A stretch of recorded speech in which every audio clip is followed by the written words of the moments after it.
You awaken not to an alarm clock, not to the rising hum of modern life, but to the hush of a world long vanished, a silence so pure it almost rings in your ears. And for a moment, you don't move because everything feels wrong. Not dangerous, but different, like you've fallen asleep on a train and missed your stop by several centuries. And when you finally open your eyes, you're lying in cold, damp grass. The sky above you vast and pale and streaked with the early colors of dawn. And as you sit, up slowly, brushing soil from your palms, your breath catches not from fear exactly, but from the unsettling sensation of being somewhere too real, too quiet, and too unfamiliar to be a dream. Because this isn't the past from a textbook or a television special. This is the Middle Ages as it truly was: damp, aching, hungry, and strange. And the air carries the scent of wood smoke and moss. And somewhere in the distance you hear a church bell toll once, then again, slow and solemn, calling a small town to morning prayers. And though your head is swimming with questions, none of them have answers. So instead of trying to solve the impossible, you do the only thing you can. You stand up, wipe your hands on your jeans, though you already suspect you'll need to lose those soon, and begin walking toward the flickering glow of firelight between the trees, careful to keep your footsteps soft, because something deep in your instincts tells you that you shouldn't be seen like this, not dressed like a stranger, not moving like someone untrained in this landscape. Because even though no one's told you the rules, you can feel them pressing in around you. And as you draw nearer to the town, you hide your phone, remove your watch, bury your jacket beneath a crooked tree, and rub a little dirt on your face to dull the gleam of the unfamiliar, because this is a world that doesn't know plastic or metal zippers or the bright color of nylon. And even a glimmer of the future might spark questions you're not ready to answer. So you strip yourself down to what looks plain enough to pass. Your base layer shirt, roughened by dirt, could pass for homespun if no one looks too closely, and you pull your hair back, lower your gaze, and begin to practice your new truth. Because in this place, identity isn't proven with cards or codes. It's spoken with stories, and if your story doesn't hold, neither will your safety. So you choose a lie that sounds just enough like truth to live inside. You're a pilgrim walking toward Canterbury to seek forgiveness for a sin too heavy to name. And you've come from far away, you say, from the north, from a village that no one in this town has heard of, and you travel alone because your cousin took ill, and you continue alone because to turn back would be to give up the only thing you have left: hope. And that lie, like all good lies, begins to feel like memory. And by the time you reach the town's crooked wooden gate, just before sunrise, you speak it, with the soft conviction of someone who almost believes it themselves, and no one stops you, because pilgrims are common. And your eyes look tired enough, and your clothes look poor enough, and you bow low when someone passes by, avoiding eye contact, mimicking the way you saw others move, slower, heavier, and soon you're swallowed by the rhythm of this ancient place where the roads are mud, the walls are timber and daub, the roofs are thatch, and life is measured not by hours but by light and labor. And as you wander the narrow street, you see a cook shop steaming with the scent of boiling onions and bitter greens, a blacksmith's forge coughing black smoke into the air, a woman sweeping ash from her threshold with a bundle of twigs. And though no one greets you, they watch you, curious but distant, the way people look at someone they know doesn't belong but isn't dangerous yet. And eventually, someone offers you bread, coarse, dark, heavy as a stone, but warm, and you accept it with a nod and a mumbled blessing in Latin you barely remember from school. And it's enough, just barely enough. And that's what the Middle Ages seems to be. Not comfort, not safety, but just barely enough. And as the hours pass, you move through this world like a ghost, learning to speak less, smile less, follow more. And at night you sleep on borrowed straw beside others with their own silent burdens. A woman who walks with a limp, a man who whispers names in his sleep, a boy with eyes too old for his face, and no one asks your story because they already know it without knowing it. They know the shape of it, the reason behind it, because everyone here is running from something or toward something, and most can't tell the difference. And you listen to their breathing, to the wind rattling the shutters, to the distant howl of some animal you can't name, and you begin to understand that this world doesn't care who you were, only who you pretend to be well enough to survive And in the morning, you chop wood for a man with cracked hands and a hard stare, and he feeds you oats in exchange, and you eat in silence. And then you walk again because pilgrims don't stay, pilgrims move, and so you keep moving through frostbitten fields and tangled woods, past mossy crosses and silent abbeys, always rehearsing your story, refining it, believing it, until the line between lie and life becomes so thin you can no longer see it. And still you walk into the fog, into the quiet, into the unknowable, because there is no going back, only going forward one muddy step at a time. The days begin to blur, not because nothing happens, but because everything that happens carries the same weight, the same rhythm, the same aching quiet of repetition. And soon your sense of time starts to slip. You no longer count days by dates or even sunrises, but by how many people you meet who believe your story without asking questions, by how many bowls of stew are placed in your hands without suspicion, by how many nights pass without the sharp cold of fear pressing against your spine. And somewhere along the way you find yourself in a larger village where the buildings lean into each other like weary friends and the streets are louder with trade and talk. And here the people are quicker to speak, sharper with questions, but also more distracted. And this serves you well, because you've learned how to disappear in plain sight, how to nod at the right moment, how to imitate the prayers whispered before meals, how to mimic the gestures of blessing traced in the air by trembling fingers. And this village has a church with stained glass that catches the morning light in red and gold, casting saints across the stone floor like silent watchers.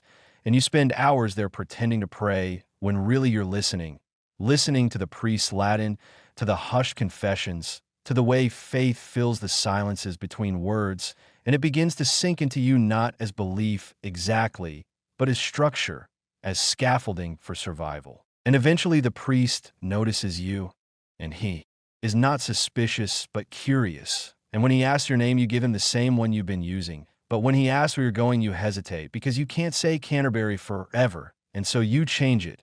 You say you had a vision, a calling, that your path is not fixed but guided by signs, and he accepts this, because in this time visions are currency, and madness and holiness share the same face. And for the first time, someone offers you more than food or shelter. He offers you belonging, a chance to assist in the small rituals of the church, to sweep its floors, to refill the candle stubs, to copy the simplest letters in the margins of an old psalter. And though the words mean little to you, the act of tracing them is calming, grounding, and it becomes your new rhythm, your new disguise, because in this role you don't have to lie so often. Only listen and nod and repeat the words others speak. And you grow quieter still, not from fear but from comfort, because silence here is not emptiness, it is reverence. And the people begin to know you as Brother Thomas. Not quite a monk, not quite a stranger, just someone who helps, someone who belongs. And the more they believe it, the more you begin to believe it too.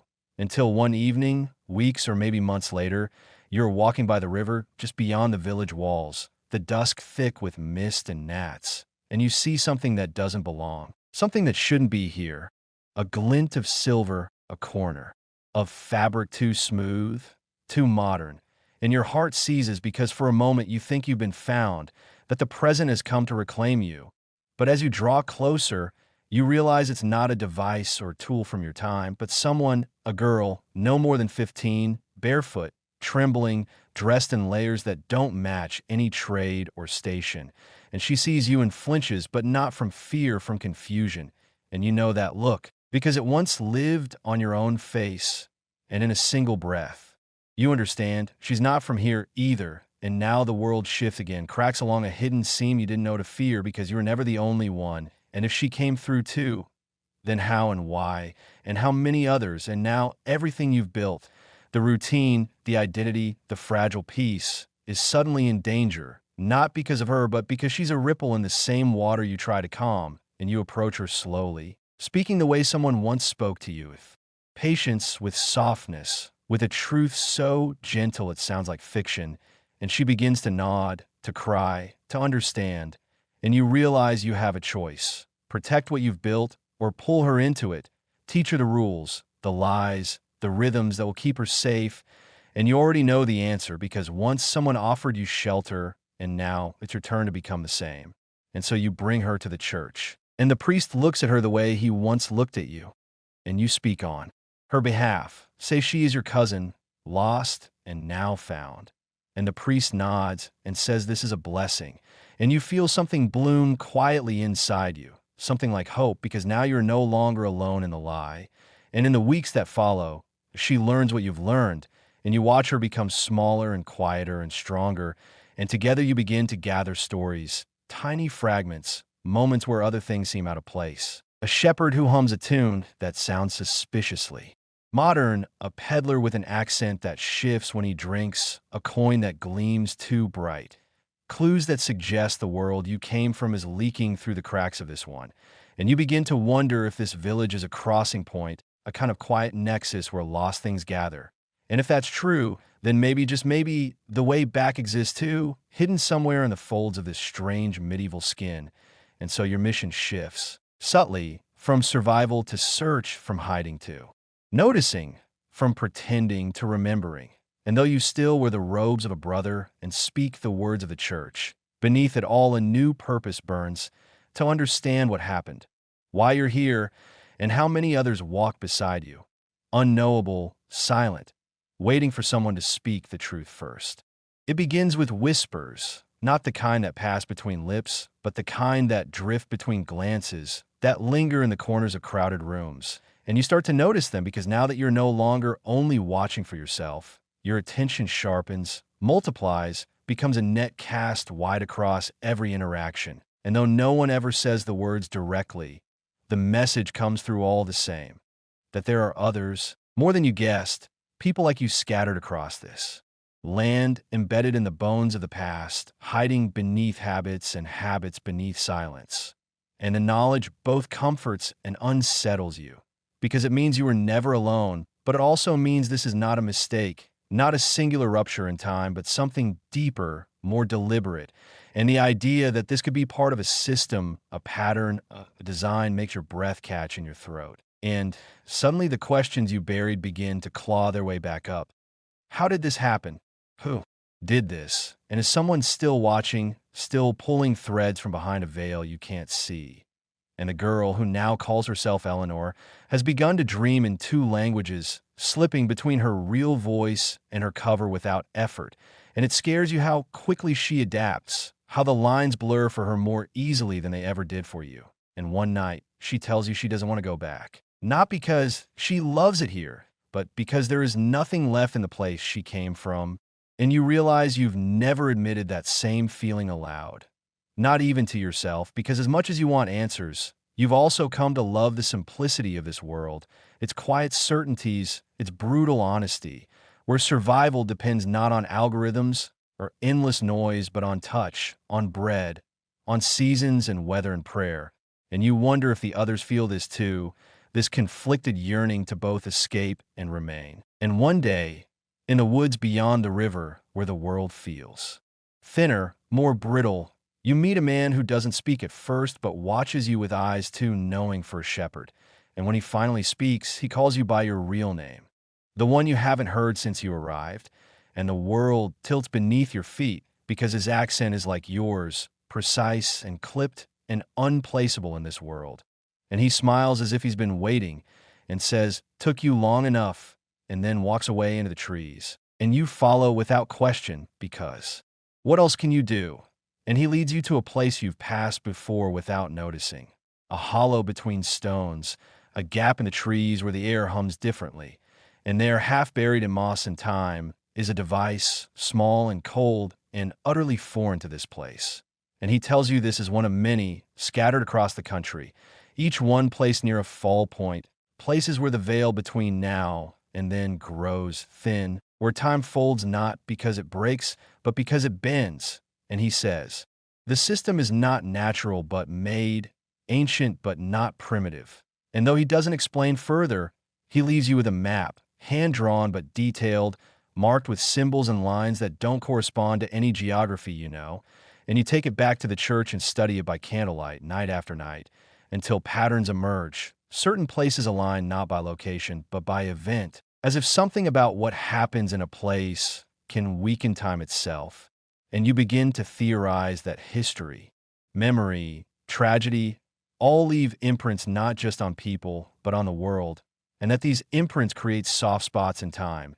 And perhaps, just perhaps, someone has learned to use those soft spots to send people through, and now your mission is clear, not just to survive, not just to gather, but to map these anomalies to build a network of knowledge that others might one day use. And as Eleanor helps you copy the map and record your findings, you realize she is no longer just a passenger in this story. She is a partner, sharper in some ways than you, fearless in ways you forgot how to be, and together you begin to seek others through questions wrapped in riddles, gestures that only someone out of place would understand, references no one here should recognize. And slowly, cautiously, they begin to answer. A mason who quotes ancient film dialogue when no one is listening, a washerwoman who hums a melody from a future opera, a blind beggar who seems to know where you are standing before you speak, and the more of them you find, the more urgent your work becomes, because something is happening, something beneath the surface of this world,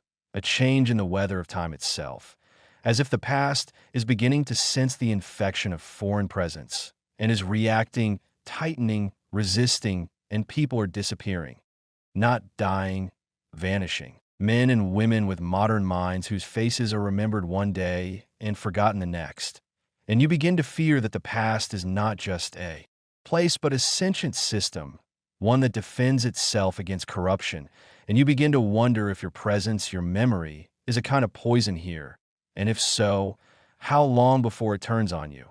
And whether escape is still possible, or whether the only true future now is to fully surrender, to become the mask so completely that the self beneath it dissolves. And one night, as you sit in the empty chapel, the candles burning low, Eleanor turns to you and says, "If this world is a story, who's the author?" And you have no answer, only the creeping feeling that the ink is still wet and the ending has not yet been written. In the weeks that follow Eleanor's question, you begin to feel as though the very fabric of the world is watching you, as if the trees lean in slightly closer when you pass, as if the church stones remember footsteps that never belong to the century they stand in. And though your days remain filled with ritual and routine, the space between each breath grows heavier, not with dread exactly, but with weight, the pressure of too many truths crowding into a world that was never meant to hold them all in. The map begins to whisper in its own way each line and mark, now pulsing with meaning you hadn't noticed before, and one night, under the dim light of a crescent moon, you take it out into the field behind the cemetery and lay it on the grass. And the moment you do, the stars above seem to shift, subtly realigning themselves with the map's pattern, and you realize with a jolt that the points on the map do not mark locations alone, but times as well, that the stars are part of the machinery of whatever force built this. And you feel something ancient stir in your chest, like a song your ancestors once knew, and you finally understand that this is not only about where and when, but also who. The people drawn into this pattern are not random, but chosen or perhaps summoned. And as this revelation takes root, you begin to dream differently, no longer just fragments of memory or echoes of home, but detailed visions of lives you have not lived. A woman in red on the edge of a battlefield whispering your name as arrows fall around her, a child in a stone tower drawing circles on parchment that match the ones on your map, a man in chains beneath the ocean who stares at you without blinking, and each dream leaves you gasping, not from fear, but from a sense of recognition, as if these souls are part of you, or you're a part of them. And when you tell Eleanor, she admits she's been having them too, and it's not just you, any more others in your hidden circle have begun to speak of similar dreams shared. Symbols, languages they never learned, but somehow understand, and you realize the truth is deeper than time travel. This is something more like reincarnation or recursion, a loop that folds inward, where certain souls keep returning or are forced to return, drawn back by the weight of unfinished purpose, and slowly a picture begins to emerge, a tapestry woven through centuries across continents, each thread a life, each not a moment where the veil thinned and someone fell through, and at the center, always a figure obscured, cloaked in shadow, always watching, never interfering, but always there. And the more you piece together, the more this figure begins to feel familiar, not in appearance, for you cannot see a face, but in presence, a weight in your chest, when you wake a pull in your gut, when you make a decision as though your thoughts are not entirely your own.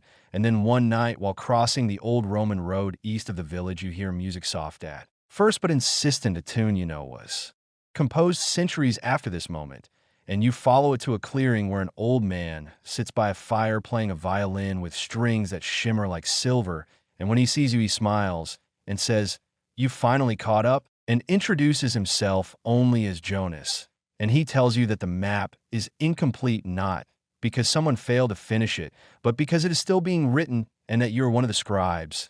And when you ask him who made the original, he pauses and looks directly at you and says, "You did not fall through time by accident, you were called back." And the phrase rings in your ears long after he's gone because it implies something terrifying and beautiful, that you are not just a traveler, you are a builder, that somewhere in some future, you help create this system, this network of fall points and memories and chosen souls, and that perhaps your current self is just an echo answering a call sent by your future self.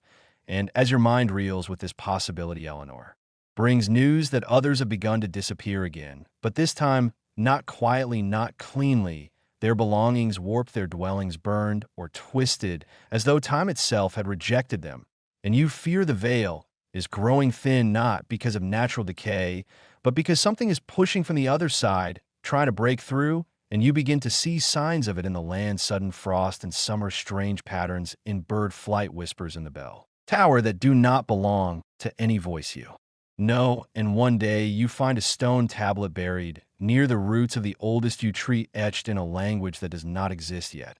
And when you touch it, you see a vision, a city in flames, a man stepping through a rip in the sky, and behind him an army of formless things, and your heart pounds, because you know this is not just a future, it is a warning, and that everything you and Eleanor and the others are doing is not just about returning home or understanding your place. It is about preparing for something greater, a convergence, a moment when all the loops and all the souls and all the timelines collapse into one, and the decisions you make now will echo forward and back and across until the end of memory itself. And so you begin to train your mind not just to observe, but to resist, to shield your thoughts, to sharpen your awareness. And Eleanor discovers that certain prayers spoken in reverse trigger memories from other lives, and one of your companions learns to write with both hands at once, in two different scripts, one ancient, one unknown, and every night the stars above shift slightly, as if aligning themselves with the growing truth. And still the question remains, the one that started all this, the one that haunts your dreams and shadows your every step. Who is the author? And now you begin to wonder if the answer is not a who, but a what, or worse, if the author is not a distant god or unseen force, but you, if the loops and choices and maps are not the remnants of a plan, but the result of your own unfinished story folding in on itself. And if so, how do you end it? How do you write the final line before the shadows crawling at the edge of memory consume everything?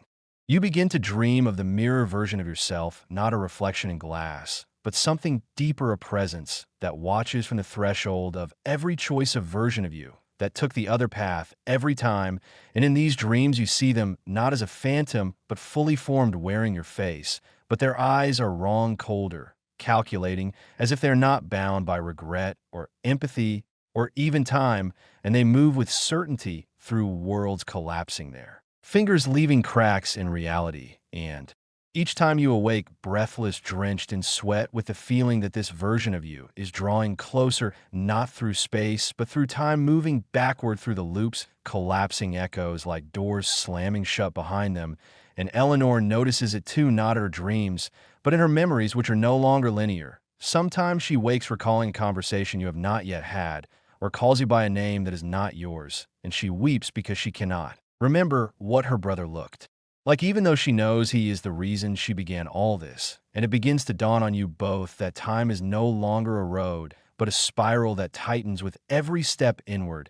And you suspect that the map is not a tool of navigation, but a blueprint for containment, a lock, keeping something sealed in the folds of history. And perhaps you were never meant to follow it, but to guard it.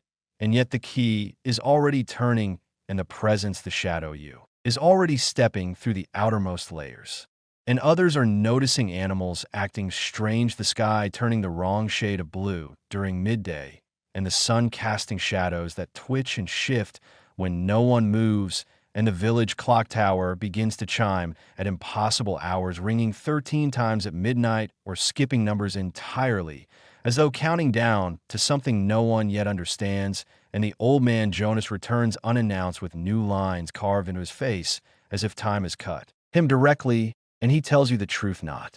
The full truth, for that cannot be spoken without unraveling the speaker, but enough to wound you. He says the loops were made to hold the hollow one, a consciousness born outside time, a parasite that can only live through identity that takes root in those who question too deeply, who look too long into the mirror, and that your dreams, your visions, your doppelganger are signs that it has found a crack in the walls, and it is trying to wear you, and that unless you act, you will become its mask in this timeline as others already have. And he give you a name not in language, but in thought, a shape that bruises your mind to hold, but you do. And from that moment, something sees you across the veil, and from then on your shadow does not match your movements, and your reflection sometimes smiles when you do not.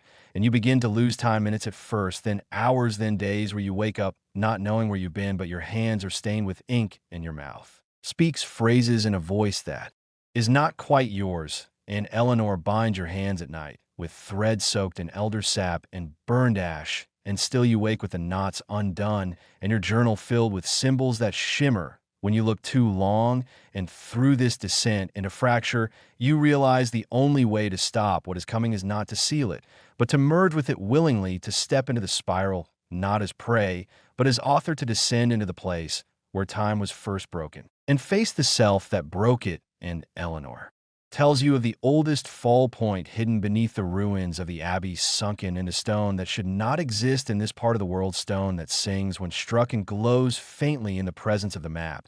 And she leads you there, and the descent is long deeper than it should be, impossibly deep, until light gives way to pressure, and the air tastes like memory, and the walls are covered in carvings that pulse like veins, and there you find the altar, and the mirror, not a reflection, but a doorway, and within it your other self, the one who has been stalking you across timelines, a version of you who won in another world and now hungers to overwrite you here. And the mirror cracks not with violence, but with welcome, and you step forward not in fear, but in defiance, and speak the name Jonas gave you, and the reflection shrieks as though burned, and the world folds once again, and you fall not through space, but through selves and land in a place between moments where the hollow one waits. And it speaks in your voice, telling you that you were the one who called it long ago, before this world, before language, and that your resistance is noble, but futile, for it will always find you, because it is you, the part of you that chose power over memory, knowledge over connection. And in this moment, you understand the only way to stop it is not to kill it, but to absorb it, to become whole again, and risk becoming the very thing you fear. And so you reach forward, and the spiral tightens, and the last thing you see before the world tears is Eleanor screaming your name, reaching toward you with eyes filled not with fear, but with belief. And then you are gone, scattered across time, across cells, across dreams. And in every world, something shivers as the veil grows thinner and the storm begins to gather. You do not awaken in a place you recognize, nor in a body you remember. Instead, you are scattered consciousness, flickering across threads of realities like sparks leaping between synapses of a mind too vast to be singular. And in this state, you feel everything: the grief of a mother in a city that never existed, the terror of a child standing at the edge of a hole that speaks the rage of a dying king whose name history has forgotten, and you know instinctively that these are not dreams, they are lives.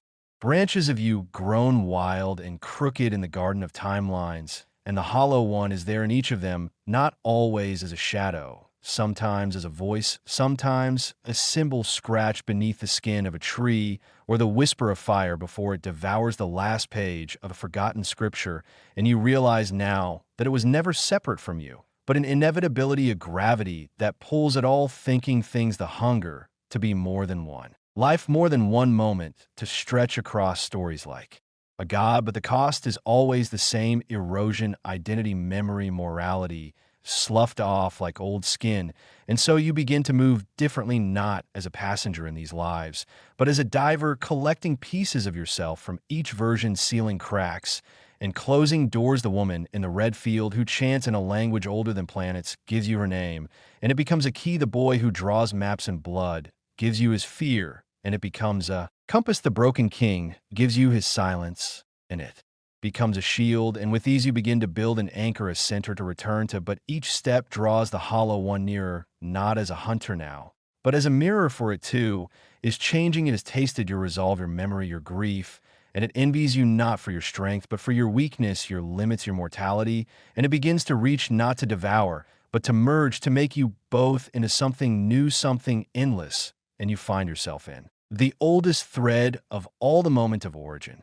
Not of you, but of the spiral itself, a village under twin moons, a child standing before a cracked stone, and a voice telling them they could choose to forget or to remember, and you realize the child is you, or the first you, or the template from which all others were printed, and you see the choice that began the loops, the memory of death that refused to fade, the refusal to let go that split time like glass, and you reach out to the child to speak, but the hollow one is already there, not as shadow, but as light, dazzling, beautiful, offering escape from pain, from loss, from selfhood. And the child wavers, and for a moment you doubt, and the spiral buckles, but then you feel her, Eleanor, across the thread, still calling your name, still believing, still holding the broken map in a world that has forgotten the stars.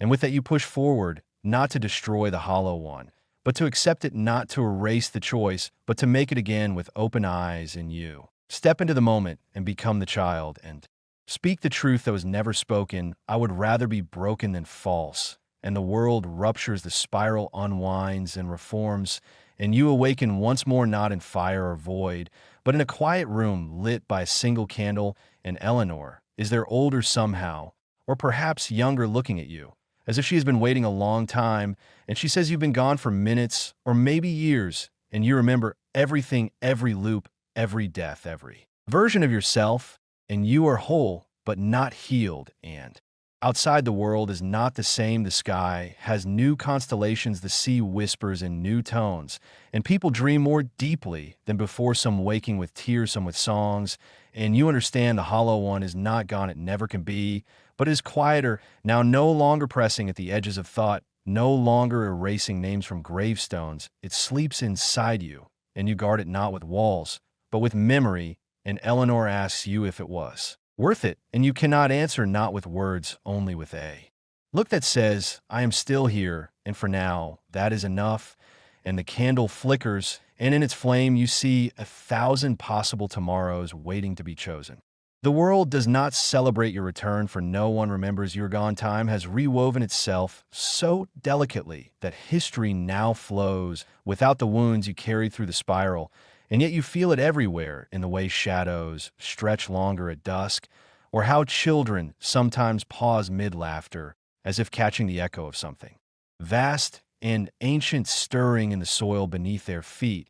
And Eleanor, though unchanged by appearance, is heavier, now her gaze always scanning the sky, as if watching for a crack to reopen, though she never speaks of it, not even when the dreams start again, not nightmares this time, but echoes of possible futures, silent gardens of glass, spiraling towers built on memories that never existed, and you both understand without needing to explain that the spiral left its mark on the world in subtle ways, like a tune that can't be unsung. And in the stillness of your new life, you begin to explore, not with urgency, but with quiet reverence, mapping the fractures that remain one by one. You visit the places that once held threads, a lighthouse where the sea moans in forgotten syllables, a library where the books bleed ink if touched too long, a stone field where nothing grows but violets in perfect circles, and each place is both a scar and a seed, as though the spirals remnants now serve as roots for something else, not malevolent, but watchful, aware, and you begin to notice others drawn to these places, wanderers, seekers, those who don't quite fit into the world's rhythm, people who feel the hum beneath reality, but cannot name it. And some find peace in these places, while others leave change, speaking in riddles or drawing symbols they cannot remember learning, and you become a guide, not by choice, but by necessity, answering questions with stories. and pointing them toward truth, not as a destination, but as a direction. And though the hollow one remains quiet within you like a sleeping god, you sometimes feel it twitch in dreams, whispering not with hunger now, but with curiosity, as if it too is learning to be something else. And as seasons pass, a new pattern emerges across the world: rumors of the bound walkers, people who cross borders without moving, who speak languages no one taught them, who dream of lives not their own, and some call them prophets. Others call them mad, but you know them for what? They are fragments like you, survivors of a spiral that no longer spins, and yet lingers like smoke after fire. And slowly you begin to write not with ink, but with breath and silence, composing a truth that cannot be burned, a record kept in memory and song. And Eleanor helps you, weaving the stories into lullabies and children's tales, until even the youngest among them begin to speak of the silver road that bends but does not break, of the candle that burns in every mind, even when all else is dark. And though you still remember the cost, though you still wake sometimes with tears you no longer fear, the forgetting for the spiral did not destroy you, it revealed you. And in this quieter world, you are not a god, not a savior, but a gardener, tending to the echoes, making space for new growth, watching carefully for signs of imbalance, for the return of hunger or silence or unmaking. And one morning in a forest where the trees grow in perfect spirals, you meet a child with eyes like mirrors who says they dreamed of you before they were born, and asks if it is true that time can cry. And you do not answer, only take their hand and lead them through the paths where reality is thinner and stars still speak. And in your heart, the hollow one stirs not in warning, but in wonder. And for the first time, you wonder too what might come next, not as a cycle, but as a step forward, a branching not into despair or repetition, but into something wild and unnamed and beautiful. And so you walk onward, candle in hand, Eleanor beside you, and behind you the world quietly begins to sing. It begins not with a tremor, but with a lull, as if the world itself is holding its breath, and the air grows heavy with a silence so complete it folds into the bones of those attuned to deeper rhythms. And you notice at first in the birds how they fall still in mid-flight, hovering like forgotten thoughts, then resuming their motion as if nothing had paused. And Eleanor notices it in the rivers, how the current shifts backward for a breathless instant, before surging forward again, stronger than before. And the child with mirror eyes stops laughing one day mid-sentence, and says the spiral has dreamed again, not in hunger, not in grief, but in question. And when night falls, the stars do not blink. They burn steady, as if listening. And across the world, those who once touched the edges of the spiral begin to stir, walkers and whisperers and dreamers, each of them waking with the same name in their mouths, not a word exactly, but a sound that opens the mind like a key turning in an ancient lock. And those who say it aloud find themselves speaking languages that did not survive history, painting symbols that shift even as they are drawn. And you know then that the spiral has not returned, it has evolved, changed by your crossing, by your refusal to unmake. And the hollow one now, deep within you, listens not as a void, but as a student, curious, eager, reaching. And the new presence that emerges from this stillness is not a god, not a force, not even a being, but a chorus, a collective memory formed from fragments of everyone who was touched by the spiral, a living dream that breathes through minds rather than mouths. And it calls itself the unfolding, not as a title, but as a truth, for it does not spiral inward, it blossoms outward. And the people who carry its seed begin to glow faintly when they speak, not with light, but with resonance, like the hum of tuning forks, like forgotten lullabies. And as they gather in the ancient places, they begin to build not towers, not temples, but bridges between minds, between moments, using memory as mortar and shared silence as scaffolding. And you witness it first in a place where reality is thin, a lake that reflects not the sky, but potential. And when a dozen dreamers step onto its surface, they do not sink, they scatter like dandelion seeds, their bodies vanishing, but their presence thick in the air like incense. And afterward, those who visit the lake begin to hear music when they close their eyes, symphonies of things never born. And in the growing movement of the unfolding, you are asked to speak not as a prophet, not as a savior, but as a witness, a survivor of the spiral's first shape. And you do. And as your words ripple across this quiet new world, the hollow one within you sends out a single echo, a question carried through dreams. What comes after survival? And you do not answer, not directly. Instead, you tell them of the silver threads you once followed, of the choices you made, the candle you kept burning, the void you embraced, not to destroy, but to understand. And the listeners do not cheer. They weep not from sorrow, but recognition, for they too have carried unseen burdens. They too have touched the center and lived. And when Eleanor steps forward and sings the first song of the bound reel, she names each fracture, each scar, each silence. And as her voice fills the air, you feel the spiral again, not turning, but breathing, as if it too listens in awe.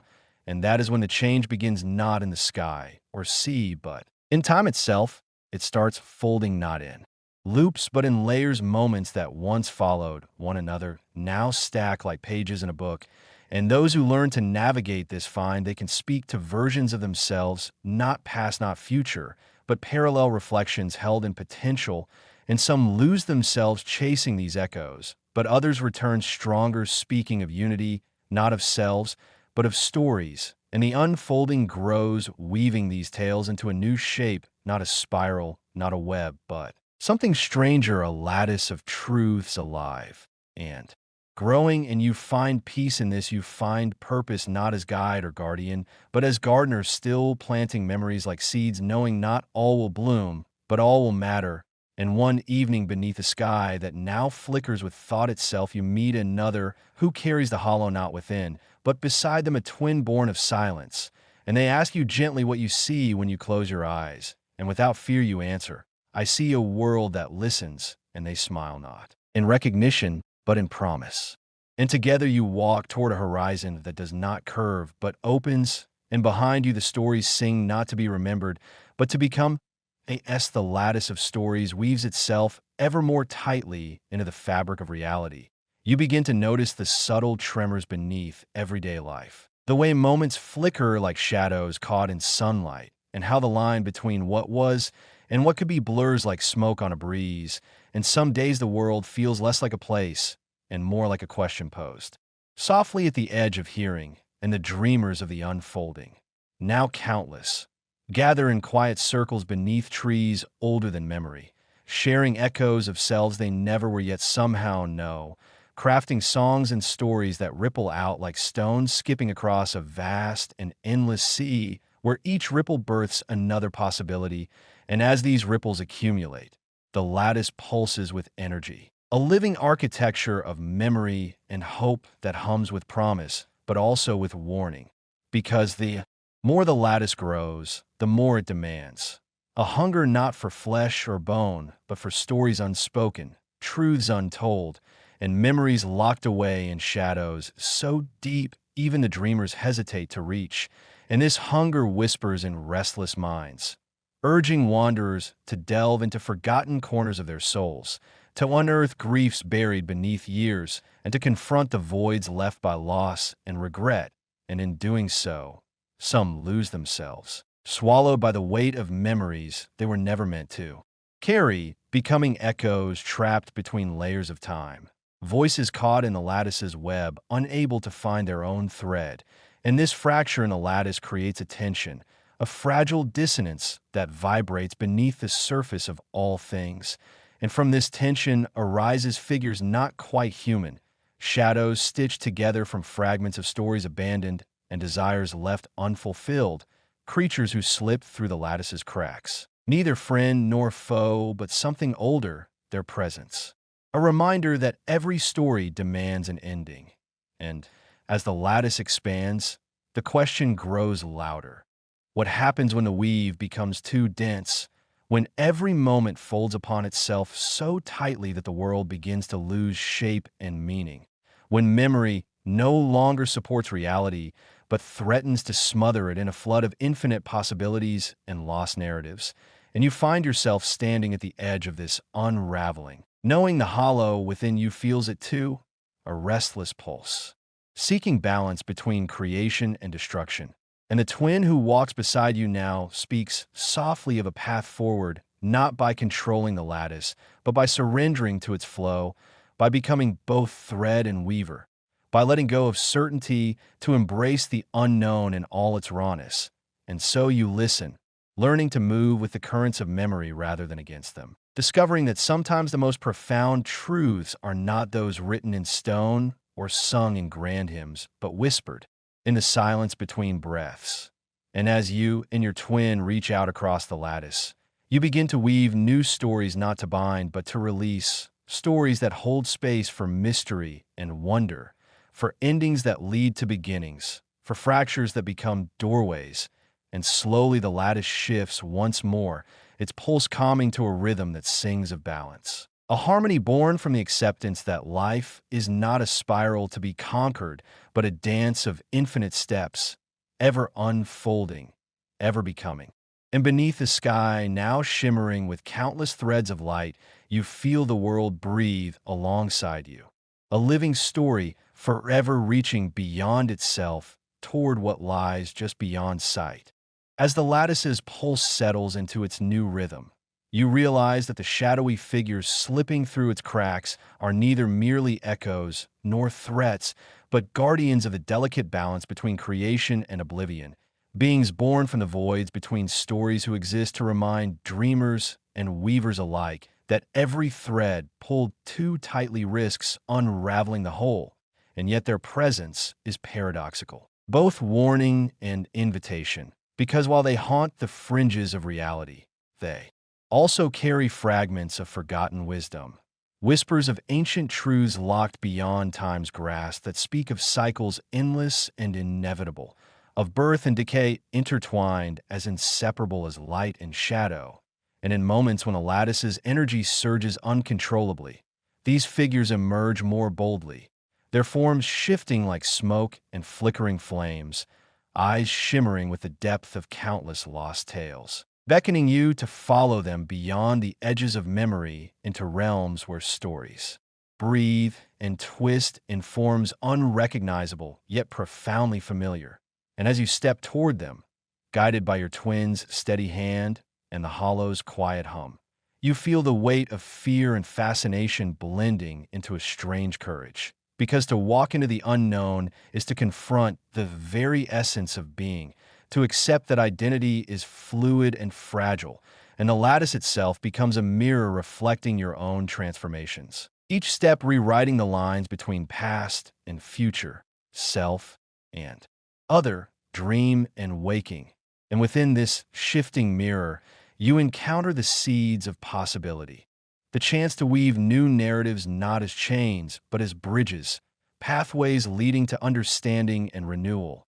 And as you weave alongside the shadowy guardians, you discover that they are not simply figures of warning, but guides helping to navigate the turbulent waters of loss and hope, teaching you to balance the lattice's hunger with compassion, to hold stories lightly while honoring their power, to embrace impermanence without despair. And in this profound communion, the lattice begins to pulse not only with memory, but with a living heartbeat, a rhythm born of collective breath and shared dreams, a song sung by all who have ever loved, lost, or dared to imagine beyond the limits of their own existence. And through this song, the lattice invites you to become more than a weaver of stories. You become a guardian of the sacred dance between light and shadow, the eternal unfolding of the cosmos, a dance that calls for both courage and surrender, both creation and letting go. And as you and your twin step fully into this role, you feel the hollow within you fill with a new kind of light, fragile yet fierce, a light that does not banish darkness, but illuminates it with understanding. And with this illumination, the world around you begins to shimmer with renewed possibility. Every moment a thread ready to be woven into the vast, living tapestry that is both your story and the story of all things. And you realize that this journey is never-ending, a sacred dance of becoming where every step forward is also a step inward, a return to the source from which all stories arise and to which they all return. And with each breath, the lattice sings on, a luminous web of hope and memory stretching across eternity, inviting all who listen to join the dance. As the lattice's song reverberates through the expanse, you and your twin find yourselves drawn deeper into its woven. Pathways, each thread humming with stories yet untold and memories yet to be awakened. And as you navigate this intricate web, the line between self and other begins to blur, revealing that your journey is not simply one of discovery, but of transformation. For the lattice is alive in its own right, a living organism shaped by collective consciousness. And within it reside the echoes of countless lives intertwined across time and space, some joyous, others tragic, all contributing to the delicate balance of creation and dissolution. And with each step, you sense the presence of entities neither wholly benevolent nor malevolent, but nuanced guardians of equilibrium who test your resolve and compassion, who challenge you to confront shadows within yourself as much as those outside, teaching you that the lattice's power is not to be wielded recklessly, but honored with humility. And as you delve further, the hollow within you pulses with newfound strength, a resonance that connects you to the very heart of this cosmic tapestry, enabling you to glimpse the threads of fate as they weave through the past, present, and future. And in these visions, you see not only your own path, but the infinite possibilities branching from every choice, every act of creation or destruction, every moment of courage or fear. And with this expanded vision comes the profound understanding that the lattice is more than a mere collection of stories, is the nexus of all existence, a mirror, reflecting the eternal dance of chaos and order, light and darkness, love and loss. And as you embrace this truth, your bond with your twin deepens beyond words, for together you embody the duality that sustains the lattice, a balance of strength and vulnerability, logic and intuition, memory and imagination. And through your combined presence, the lattice begins to hum with a new frequency, a song of healing and renewal that ripples outward to touch distant realms and forgotten corners of existence, awakening dormant stories and forgotten dreams. And with this awakening comes the call to act, not as mere observers, but as active weavers, caretakers of the delicate fabric that holds all things together, charged with the sacred responsibility to nurture and protect, to create with intention and compassion, to honor the past while forging pathways to the unknown. And as you stand on the cusp of this infinite expanse, you feel the weight of your purpose, but also the exhilarating freedom that comes with it. For to weave the lattice is to embrace uncertainty and possibility, to dance endlessly in the interplay of shadows and light, knowing that every thread you touch changes the tapestry forever. And in this sacred dance, you find peace, a peace born not of finality, but of eternal becoming, an invitation to journey onward, ever deeper, ever further into the heart of the lattice and beyond, into the boundless mystery where all stories begin and all stories return. The lattice's melody swells into a crescendo that resonates through every fiber of your being. You and your twin stand united at the threshold of understanding, the convergence point where past, present, and future dissolve into a singular, radiant moment of clarity. And in this luminous nexus, you recognize that the lattice itself is not just a structure, but a living testament to the eternal cycle of becoming and unbecoming, creation and decay, a cosmic symphony in which each soul, each thought, each breath is both a note and a whole composition. And with this revelation, your role transcends mere participation. You become both the artist and the canvas, the weaver and the thread, bound inextricably to the unfolding narrative of existence.